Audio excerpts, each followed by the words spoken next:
What would you do if your teacher gave you the answer sheet the day before the test? Would you study it and make sure you know every single answer on there? Or would you just put it away in your folder and you say, you know what, I'm gonna wing this one? Me personally, I'm studying that sheet till I know it like the back of my hand. But what would you say about someone who doesn't even look at it? They must not care. They must not want to do well on the test. This life that we're living is a test, and Allah subhanahu wa ta'ala has given us all the answers in the Quran. So why is it that we neglect it and let it collect dust on a shelf for 335 days of the year and only pick it up in Ramadan? Any question, any problem, any calamity, anything that you're going through, the answer to it is in the Quran. Yet unfortunately, we look for a different source rather than using the best source, Allah subhanahu wa ta'ala. It's time for us to build a connection with the Quran before our test comes to an end and it's too late.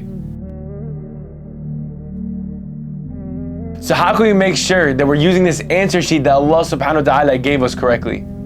First is read the Quran consistently, whether that be 1 page after each salah, or 4 pages after each salah, or even 2-3 pages a day, as long as you're not letting a day go by where you don't open the Quran.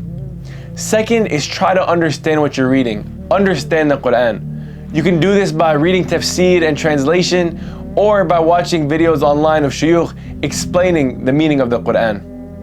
Lastly is try to memorize the Quran. Now, I'm not necessarily saying the whole thing, but set a goal for every 2 weeks or every month, try to memorize a new surah, and maybe even get a friend to do it with you. This way you guys can test each other and hold each other accountable. With every ayah that you recite on the Day of Judgment, you'll be elevated a level in Jannah. I ask Allah subhanahu wa ta'ala to make it easy for us to establish a connection with the Quran and for us to live by its teachings. Click share, spread the khair. Assalamu alaikum wa rahmatullahi wa barakatuh.